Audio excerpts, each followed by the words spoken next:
Fail ಆಗಿ ಸುಮ್ನೆ ಮನೆ ಕೂರೋ ಬದಲು ಎಷ್ಟೋ ಜನ ಮಕ್ಕಳು ಬರ್ದು ಮತ್ತೆ ಪಾಸ್ ಆಗಿ ಕಾಲೇಜ್ ಎಲ್ಲ ಸೇರ್ಕೊಂಡು ಎಜುಕೇಶನ್ ಮಾಡ್ತಿದ್ದಾರೆ. ಅದು ತುಂಬಾ ಹೆಲ್ಪ್ ಆಗಿದೆ.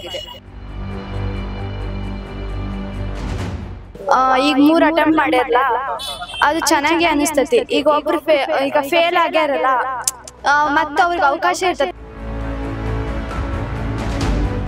ನಮ್ಗೊಂಥರ ಹೆಮ್ಮೆ ನಮ್ ಕ್ಷೇತ್ರದವ್ರೆ ಅಂತೇಳಿ. ಜಾಸ್ತಿ ಬಸ್ಸಿನ ಸ್ವಲ್ಪ ಸಮಸ್ಯೆ ಇದೆ. ಮಳ್ಳಿಕುರ್ಲಿ ಅದು ಇದು ಓಟೂರು, ಮಳ್ಳಿಕುರ್ಲಿ, ಮಾಳೆಕೊಪ್ಪ, ಟಿಜಿ ಕೊಪ್ಪ, ಕೊರ್ಕೋಡು, ಅದು ಒಂದೇ ಬಸ್. ಆ ಒಂದ್ ಬಸ್ ಇಲ್ಲ ಅಂದ್ರೆ ನಮ್ಗೆ ಎಷ್ಟು ತೊಂದರೆ ಆಗತ್ತೆ ಅಂದ್ರೆ, ಇಂಜಿನಿಯರ್ ಕಾಲೇಜ್ ಇಲ್ಲ. ಉದ್ಯೋಗ ಅಂತ ಬಂದ್ರೆ ಗಾರ್ಮೆಂಟ್ಸ್ ಒಂದ್ ಬೇಕು, ಲೇಡೀಸ್ ಗಳಾಗಿರುವ ಜೆಂಟ್ಸ್ ಆಗಿರೋ. 2,000 ರೂಪಾಯಿ ಕೊಡೋದ್ರಿಂದ ನಮ್ಮ ಮನೇಲಿರೋ ಪೇರೆಂಟ್ಸ್ ಗಳಿಗೆ ತುಂಬಾ ಹೆಲ್ಪ್ ಆಗ್ತಾ ಇದೆ. ಕೆಲವೊಂದು ಲೆಕ್ಚರ್ ಸಮಸ್ಯೆಗಳು ಇರ್ತವೆ, ಲೆಕ್ಚರ್ಸ್ ಗಳು ಕಡಿಮೆ ಇದ್ದಾರೆ. ರಸ್ತೆಗಳು ಕೆಲವೊಂದ್ ಕಡೆ ಇಲ್ಲ, ರಸ್ತೆಗಳ ವ್ಯವಸ್ಥೆ ಬೇಕಾಗುತ್ತೆ. ಇಲ್ಲಿ ಮುಖ್ಯವಾಗಿ ನಾವಿರೋದು ಸೊರಬದಲ್ಲಿ ಶಿಕ್ಷಣ ಸಚಿವರ ಕ್ಷೇತ್ರದಲ್ಲಿ, ಹಂಗಾಗಿ ವಿದ್ಯಾರ್ಥಿಗಳನ್ನೇ ಕೇಳ್ಬೇಕು. ಯಾಕಂದ್ರೆ ಮಧು ಬಂಗಾರಪ್ಪ ಅವರು ಸಚಿವರಾದ್ಮೇಲೆ ತಂದಂತ ಅತಿ ದೊಡ್ಡ ಬದಲಾವಣೆ ಅಂದ್ರೆ SSLC ಮತ್ತು PUC ಮಕ್ಕಳಿಗೆ ಸಪ್ಲಿಮೆಂಟರಿಯನ್ನ ಎಕ್ಸ್ಟ್ರಾ ಕೊಡಬೇಕು ಅಂತ. ಮುಂಚೆ ಒಂದೊಂದು ಅವಕಾಶ ಕೊಡ್ತಿದ್ರು, ಅಲ್ಲೂ ಫೇಲ್ ಆದ್ರೆ ಒಂದು ವರ್ಷ ಪೂರ್ತಿ ಹಾಳಾಗ್ತಿತ್ತು. ಅವ್ರಿಗೆ ಮತ್ತೊಂದು ಅವಕಾಶನ ಕೊಟ್ಟು ಅದೇ ವರ್ಷ ಅವ್ರು ತೇರ್ಗಡೆ ಆದ್ರೆ ಅದೇ ವರ್ಷ ಕಾಲೇಜ್ಗೂ ಜಾಯ್ನ್ ಆಗ್ಬೋದು ಅನ್ನೋ ಒಂದು ಪಾಲಿಸಿಯನ್ನ ತಂದ್ರು. ಅದ್ ನಿಜಕ್ಕೂ ಒಳ್ಳೇದಾ? ಸೊರಬದ ಮಕ್ಕಳೇ ಏನಂತಾರ ಅವ್ರನ್ನೇ ಕೇಳೋಣ. ಸ್ಟೂಡೆಂಟ್ಸ್, ನಿಮ್ಮ ಹೆಸರು? ಮೇಘನಾ. ಏನ್ ಮಾಡ್ತಿರೋದು ಮೇಘನಾ? Second year commerce ಓದ್ತಿದ್ದೀನಿ. ನಿಮಗೆ ಗೊತ್ತಲ್ಲ ಸಪ್ಲಿಮೆಂಟರಿ SSLC 3 ಅಟೆಂಪ್ಟ್ ಕೊಟ್ಟಿದ್ರು. ಗೊತ್ತು. ಒಳ್ಳೇದಾ? ಚೆನ್ನಾಗಿದೆ. ಆ ತರ ಕೊಟ್ಟಿದ್ದು ಫೆಸಿಲಿಟೀಸ್ ಎಲ್ಲ ಚೆನ್ನಾಗಿದೆ. ತುಂಬಾ ಮಕ್ಳಿಗೆಲ್ಲ ಒಳ್ಳೇದಾಗಿದೆ. ಫೇಲ್ ಆಗಿ ಸುಮ್ನೆ ಮನೆ ಕೂರೋ ಬದಲು ಎಷ್ಟೋ ಜನ ಮಕ್ಳು ಬರ್ದು ಮತ್ತೆ ಪಾಸ್ ಆಗಿ ಕಾಲೇಜ್ ಎಲ್ಲ ಸೇರ್ಕೊಂಡು ಎಜುಕೇಶನ್ ಮಾಡ್ತಿದ್ದಾರೆ. ಅದು ತುಂಬಾ ಹೆಲ್ಪ್ ಆಗಿದೆ. ಈ ಒಂದು ಪಾಲಿಸಿಯನ್ನ ತಂದಿದ್ದು ನಿಮ್ಮದೇ ಕ್ಷೇತ್ರದ ಶಾಸಕರು ಈಗ ಸಚಿವರಾಗಿದ್ದಾರೆ, ಮಧು ಬಂಗಾರಪ್ಪ ಅವರಲ್ವಾ? ಅವರೇ ಶಿಕ್ಷಣ ಸಚಿವರು. ಹೇಗ್ ಅನ್ಸುತ್ತೆ ಅವ್ರ ಕೆಲ್ಸ? ಅವ್ರ ಕೆಲ್ಸ ಚೆನ್ನಾಗ್ ಅನ್ಸಿದೆ, ತುಂಬಾ ಇಷ್ಟ ಆಗಿದೆ. ಅವ್ರ ಈ ತರ ಎಲ್ಲಾ ರೂಲ್ಸ್ ಎಲ್ಲ ತಂದಾಗಿಂದ ತುಂಬಾ ಜಾಸ್ತಿ ಇಷ್ಟ. ನಿಮ್ ಕಾಲೇಜ್ಗೆಲ್ಲ ಬಂದಿದ್ರ ಯಾವಾಗಾದ್ರು? ಬಂದಿದ್ರು. ಕಾಲೇಜಿಗೆ ಬಂದಿಲ್ಲ, ಹೈಸ್ಕೂಲಿಗೆ ಬಂದಿದ್ರು. ಸಚಿವರ ಮುಂಚೆನಾ ಅಥವಾ ಅದಕ್ಕೂ ಮುಂಚೆ ಎಲ್ಲರ ಜೊತೆ ಬೆರೀತಾರೆ? Okay okay. ನಿಮ್ಮ ಹೆಸರು? ನನ್ನ ಹೆಸರು ರಂಜಿತಾ. ನೀವು ಸೆಕೆಂಡ್ PUC ನಾ ಫಸ್ಟ್ PUC? Second PUC. ಯಾವ್ದು ಕಾಮರ್ಸ್? ಆರ್ಟ್ಸ್. ನಿಮ್ಗೆ ಏನ್ ಅನ್ಸುತ್ತೆ, ನಮ್ಮ ಶಿಕ್ಷಣ ಪಾಲಿಸಿ ಏನ್ ಆಗ್ಬೇಕು ನಿಮ್ ಪ್ರಕಾರ? ಡೆವಲಪ್ ಆಗ್ಬೇಕು. ಯಾವ ರೀತಿ ಆಗ್ಬೇಕು? ಎಲ್ಲರಿಗೂ ಶಿಕ್ಷಣ ಸಿಗ್ಬೇಕು. ಈಗ 3 ಅಟೆಂಪ್ಟ್ ಮಾಡ್ಯಾರಲ್ಲ, ಅದು ಚೆನ್ನಾಗಿ ಅನಿಸ್ತತಿ. ಈಗ ಒಬ್ರು ಈಗ ಫೇಲ್ ಆಗ್ಯಾರಲ್ಲ, ಮತ್ತೆ ಅವ್ರಿಗೆ ಅವಕಾಶ ಇರ್ತದ. ಮನೆ ಕೂರ್ಬೋದಲ್ಲ, ಕೂರಕ್ಕಿಂತ ಮುಂಚೆ ಎಜುಕೇಶನ್ ಚೆನ್ನಾಗ್ ಆಕತಿ ಅಂತ. ವರ್ಷ ಫೇಲ್ ಆದ್ರೆ ಮಕ್ಕಳು ದಾರಿ ತಪ್ಪಿಡ್ತಾರೆ, ದಾರಿ ಭಯ ಇರುತ್ತೆ, ಪೋಷಕರು ಪ್ರೆಷರ್ ಆಗ್ತಾರೆ, ಪಾಸ್ ಆದ್ರೆ ಕಾಲೇಜಿಗೆ ಹೋಗ್ತಾರೆ. ನಿನ್ನ ಹೆಸರು? ಸೌಜನ್ಯ. ಶಿಕ್ಷಣ ಪಾಲಿಸಿ ಬಗ್ಗೆ ಏನನ್ಸುತ್ತೆ ಸೌಜನ್ಯ? ಚೆನ್ನಾಗಿದೆ. ಇನ್ನ ಹೆಚ್ಚಿನ ಅಭಿವೃದ್ಧಿ ಹೊಂದಬೇಕು ಶಿಕ್ಷಣ. ಅದೇ ಇವಾಗ 3 ಅಟೆಂಪ್ಟ್ ಎಲ್ಲ ಇದೆಯಲ್ಲ, ಅದು ಚೆನ್ನಾಗಿದೆ. ಆಮೇಲೆ ಮಧು ಬಂಗಾರಪ್ಪ ಅವರು ಚೆನ್ನಾಗ್ ಮಾಡಿದ್ದಾರೆ. ಮನೆಯಲ್ಲಿ ಸುಮ್ನೆ ಅಲ್ಲಿ ಇಲ್ಲಿ ತಿರುಗ್ತವೆ ಹುಡ್ರೆಲ್ಲ. 3 ಅಟೆಂಪ್ಟ್ ಚೆನ್ನಾಗಿದೆ ಅಂತ ಹೇಳ್ತೀನಿ. ನಿಮ್ ಕ್ಷೇತ್ರದವರೇ ರಾಜ್ಯ ಶಿಕ್ಷಣ ಸಚಿವರಾಗಿರೋದು ಎಷ್ಟು ಖುಷಿ ಇದೆ? ತುಂಬಾ ಖುಷಿ ಇದೆ. ನಮ್ಗೊಂಥರ ಹೆಮ್ಮೆ ನಮ್ ಕ್ಷೇತ್ರದವ್ರೆ ಅಂತೇಳಿ. ಇನ್ನು ಜಾಸ್ತಿ ಬಸ್ಸಿನ ಸ್ವಲ್ಪ ಸಮಸ್ಯೆ ಇದೆ. ಮಳ್ಳಿಕುರ್ಲಿ ಅದು ಇದು ಓಟೂರು, ಮಳ್ಳಿಕುರ್ಲಿ, ಮಾಳೆಕೊಪ್ಪ, ಟಿಜಿ ಕೊಪ್ಪ, ಕೊರ್ಕೋಡು, ಅದು ಒಂದೇ ಬಸ್. ಆ ಒಂದ್ ಬಸ್ ಇಲ್ಲ ಅಂದ್ರೆ ನಮ್ಗೆ ಎಷ್ಟು ತೊಂದರೆ ಆಕತಿ ಅಂದ್ರೆ, ಬೆಳಗ್ಗೆ 8 ಗಂಟೆಗೆ ಬರ್ತತಿ, ಮಧ್ಯಾಹ್ನ 2 ಗಂಟೆಗೆ ಬರ್ತತಿ. ಕಾಲೇಜ್ ಬಿಟ್ಟಾದ್ಮೇಲೆ 3 ಟೈಮ್ ಓಡಾಡ್ತತಿ. ಅವ್ರಿಗೆ ಫುಲ್ ರಶ್ ಆಕತಿ. ಬಾಯ್ಸ್ ಎಲ್ಲ ಫುಲ್ ಎರ್ಜಿ ನಿಂತ್ಕೊಂತಾರೆ ಏನಾರ ಆದ್ರೆ ಅಂತ. ಇದು ಅದಕ್ಕೆ ಇನ್ನೊಂದ್ ಬಸ್.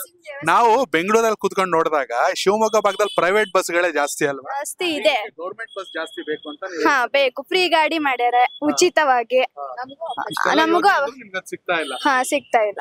ಎಸ್. ಮತ್ತೆ ಇಲ್ಲಿ ಇಂಜಿನಿಯರಿಂಗ್ ಕಾಲೇಜ್ ಎಲ್ಲ ಇದೆಯಾ? ಇಂಜಿನಿಯರ್ ಕಾಲೇಜ್ ಇಲ್ಲ. ಅದನ್ನ ಓದ್ಬೇಕು ಅಂದ್ರೆ ಸ್ಟೂಡೆಂಟ್ಸ್ ಗಳೆಲ್ಲ ಬೇರೆ ಹೋಗಿ ಓದ್ಬೇಕು. ಅದೊಂದು ಫೆಸಿಲಿಟೀಸ್ ಬೇಕು. ಮತ್ತೆ ಇನ್ನು ಉದ್ಯೋಗ ಅಂತ ಬಂದ್ರೆ ಗಾರ್ಮೆಂಟ್ಸ್ ಒಂದ್ ಬೇಕು, ಲೇಡೀಸ್ ಗಳಾಗಿರುವ ಜೆಂಟ್ಸ್ ಆಗಿರೋ. ಸುಮ್ನೆ ಇಲ್ಲಿಂದ ಸಾಗರ ತುಂಬಾ ದೂರ ಆಗುತ್ತೆ, ಅಲ್ಲಿಗೆಲ್ಲ ಓಡಾಡೋ ಬದಲು ಇಲ್ಲೇ ಒಂದು ಆಗಿದ್ರೆ ಚೆನ್ನಾಗಿರೋದು ಅಂತ ಅನಿಸುತ್ತೆ. ನಾವು ಮಧು ಬಂಗಾರಪ್ಪ ಅವ್ರಿಗೆ ಏನ್ ಕೇಳ್ತೀನಿ ಅಂತ ಅಂದ್ರೆ, ಒಂದು ಇಂಜಿನಿಯರ್ ಕಾಲೇಜು, ಆಮೇಲೆ ಗಾರ್ಮೆಂಟ್ಸ್ ಒಂದ್ ಕೇಳ್ತೀನಿ.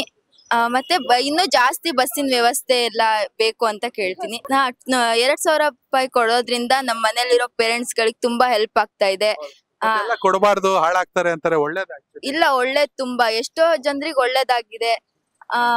ತುಂಬಾ ತಿಂಗಳ ಸ್ವಲ್ಪ ಇವಾಗ ಆಗ್ತಾ ಇಲ್ಲ, ಅದು ತುಂಬಾ ಕಷ್ಟ ಆಗ್ತಿದೆ ಮ್ಯಾನೇಜ್ ಮಾಡೋದಿಕ್ಕೆ.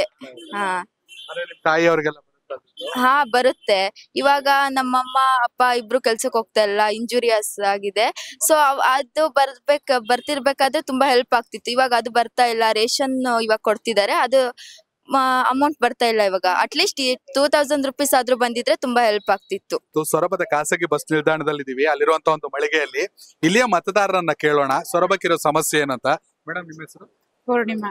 ಏನ್ ಆಗ್ಬೇಕು ಸೊರಬಕ್ಕೆ? ಏನ್ ಪ್ರಾಬ್ಲಮ್ ಇದೆ? ಪ್ರಾಬ್ಲಮ್ ಅಂದ್ರೆ ಈಗ ರಸ್ತೆಗಳು ಕೆಲವೊಂದ್ ಕಡೆ ಇಲ್ಲ, ರಸ್ತೆಗಳ ವ್ಯವಸ್ಥೆ ಬೇಕಾಗತ್ತೆ.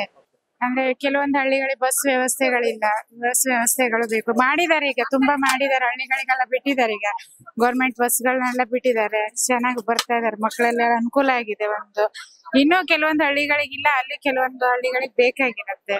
ಮತ್ತೆ ಈ ಗೃಹಲಕ್ಷ್ಮಿಯಿಂದ ಅನುಕೂಲ ಆಗಿದೆ, ಗೃಹಲಕ್ಷ್ಮಿ ಯೋಜನೆಯಿಂದ ಅನುಕೂಲ ಆಗಿದೆ, ಇದು ಅನುಕೂಲ ಆಗಿದೆ. ಆಮೇಲೆ ಆಧಾರ್ ಕಾರ್ಡ್ ಮೂಲಕ ಮಹಿಳೆಯರು ಒಳ್ಳೊಳ್ಳೆ ಪ್ಲೇಸ್ ಗಳನ್ನ ನೋಡ್ತಾರೆ, ಅವ್ರಿಗೆ ಗೊತ್ತಿಲ್ಲದೆ ಇರೋದೆಲ್ಲ ತಿಳ್ಕೊಳ್ತಾ ಇದಾರೆ ಓಡಾಟಿ. ಇಲ್ಲಾಂದ್ರೆ ಮನೇಲೆ ಇರ್ತಿದ್ರು, ಅದು ಆಧಾರ್ ಕಾರ್ಡ್ ಮೂಲಕ ಆದ್ರೂ ಹೊರಗಡೆ ಸಂಚಾರ ಮಾಡಿ ತಿಳ್ಕೊಳ್ತಾ ಇದಾರೆ ಒಂದೊಂದ್ ಪ್ಲೇಸ್ ಗಳ ಬಗ್ಗೆ ಎಲ್ಲ. ಒಳ್ಳೇದಾಗಿದೆ, ಏನ್ ತೊಂದ್ರೆ ಇಲ್ಲ. ಈಗ ನಿಮ್ಮ ಕ್ಷೇತ್ರದ ಶಾಸಕರೇ ಶಿಕ್ಷಣ ಸಚಿವರು. ಶಿಕ್ಷಣ ಅಂತ ಬಂದಾಗ ಎಲ್ಲ ಅನುಕೂಲ ಇದೆಯಾ ಸೊರಬದಲ್ಲಿ? ಬೇರೆ ಕಡೆ ಹೋಗ್ಬೇಕಾ ಮಕ್ಕಳು? ಅನುಕೂಲ ಇದೆ, ಅಂದ್ರೆ ಇನ್ನು ಕೆಲವೊಂದು ಕಾಲೇಜ್ಗಳು ಬೇಕು, ಅವಶ್ಯಕತೆ ಇದೆ. ಮೆಡಿಕಲ್ ಕಾಲೇಜ್ ಇಲ್ಲ, ಇಂಜಿನಿಯರಿಂಗ್ ಕಾಲೇಜ್ ಇಲ್ಲ, ಅವೆಲ್ಲ ವ್ಯವಸ್ಥೆಗಳು ಸೊರಬಕ್ಕೆ ಬೇಕು. ಇಲ್ಲಿಂದ ಹೊರಗಡೆ ತುಂಬಾ ಮಕ್ಕಳು ಹೋಗಿ ಓದ್ತಾ ಇದ್ದಾರೆ. ಕೆಲವೊಂದು ಲೆಕ್ಚರ್ಸ್ ಸಮಸ್ಯೆಗಳು ಇರ್ತವೆ, ಲೆಕ್ಚರ್ಸ್ ಗಳು ಕಡಿಮೆ ಇದ್ದಾರೆ, ಅವೆಲ್ಲ ಬೇಕಾಗತ್ತೆ. ಹಾಸ್ಪಿಟಲ್ ಪ್ರತಿಯೊಂದಕ್ಕೂ ಶಿವಮೊಗ್ಗ ಹೋಗ್ಬೇಕಾ? ಶಿವಮೊಗ್ಗನೇ ಹೋಗ್ಬೇಕು. ಎಮರ್ಜೆನ್ಸಿ ಬಂದ್ರೆ ಎಲ್ಲ ಶಿವಮೊಗ್ಗನೇ ಹೋಗ್ಬೇಕು. ಇಲ್ಲಿ ಡಾಕ್ಟರ್ ವ್ಯವಸ್ಥೆಗಳು ಇಲ್ಲ, ಡಾಕ್ಟರ್ಸ್ ಎಲ್ಲ ಬೇಕು. ಇಲ್ಲಿ ಅವಶ್ಯಕತೆ ಇದೆ, ಬಹಳ ಇದೆ ಅವಶ್ಯಕತೆ. ಏನ್ ಹೇಳಕ್ ಇಷ್ಟಪಡ್ತೀರಾ ನಿಮ್ ಶಾಸಕರಿಗೆ ಅಥವಾ ಸಚಿವರಿಗೆ? ಕೆಲಸ ಎಲ್ಲ ಚೆನ್ನಾಗಿ ಮಾಡ್ಕೊಂಡು ಹೋಗ್ತಾ ಇದಾರೆ, ಅಡ್ಡಿಲ್ಲ. ಅಂದ್ರೆ ಇನ್ನು ಕೆಲವೊಂದು ವ್ಯವಸ್ಥೆಗಳನ್ನ ತರಬೇಕು ಸೊರಬಕ್ಕೆ ಅಂತ ಹೇಳಕ್ ಇಷ್ಟಪಡ್ತೀನಿ. ಸರ್, ಪ್ರಾಬ್ಲಮ್ ಅಂತ ಅನ್ನೋದಾದ್ರೆ ಏನಿದೆ ಸೊರಬ? ಸದ್ಯ ಮಟ್ಟಿಗೆ ಸರ್, ಸದ್ಯಕ್ಕೆ ಇವ್ರು ಬಂದ್ಮೇಲೆ ಚೆನ್ನಾಗಿ ಕೆಲಸ ಆಗ್ತಾ ಇದೆ. ಇವಾಗ ಎಲ್ಲ ಕೆಲಸನೂ ಮಾಡಿಸ್ತಾ ಇದಾರೆ. ಕೆಲವೊಂದು ಬಿಡುಗಡೆ ಮಾಡಿದಾರೆ ಹಣವನ್ನ, ಅವು ನೀನು ಕೆಲಸ ಮಾಡ್ತಾರೆ ಇನ್ನು ಮುಂದೆ. ಇದು ಮಧುಮಂತರ ಬಂದಿಂದ ತುಂಬಾ ಜನರಿಗೆ ಬಹಳ ಒಳ್ಳೆ ಅನುಕೂಲ ಆಗೈತಿ. ತುಂಬಾ ಅಂದ್ರೆ ಹೇಳೋದಾದ್ರೆ ಯಾವ ರೀತಿ ಈಗ ಬಸ್ ಅನುಕೂಲ ಬಹಳ ಚೆನ್ನಾಗಿ ಮಾಡಿದ್ದಾರೆ. ಎಲ್ಲ ಫ್ರೀ ಬಸ್ ಬಂದ್ಮೇಲೆ ಎಲ್ಲಾ ಕಡೆ ಹಳ್ಳಿಗೂ ಬಸ್ ಬಿಟ್ಟಿದ್ದಾರೆ. ತುಂಬಾ ಚೆನ್ನಾಗಿ ಮಾಡಿಕೊಟ್ಟಿದ್ದಾರೆ ಸರ್. ಬಹಳ ಸಿಗ್ತಾರ ಜನರಿಗೆ? ಸಿಗ್ತಾರೆ ಸರ್, ಬರ್ತಾರೆ. ಸಚಿವರಾಗಿರೋ ಕ್ಷೇತ್ರಕ್ಕೆ ಬರ್ತಿರ್ತಾರೆ, ಬಹಳ ಬರ್ತಿರ್ತಾರೆ ಸರ್. ಬಂದು ಓಡಾಡೋದು ಮಾಡೋದು ಮಾಡ್ತಾರೆ. ಪ್ರತಿ ಸಲ ಬಂದ್ ಹೋಗ್ತಾರೆ ಸರ್. ಬಂದೇ ಬಂತಾರೆ ಸರ್, ಬರ್ತಾರೆ. ಯಾವ ಕಾರಣಕ್ಕೂ ಮಿಸ್ ಮಾಡಲ್ಲ, ಬಂದು ಹೋಗ್ತಾ ಇದ್ದಾರೆ. ಕನೆಕ್ಟ್ ಕರ್ನಾಟಕ, ಇದು ನಿಮ್ಮ ನೆಟ್ವರ್ಕ್.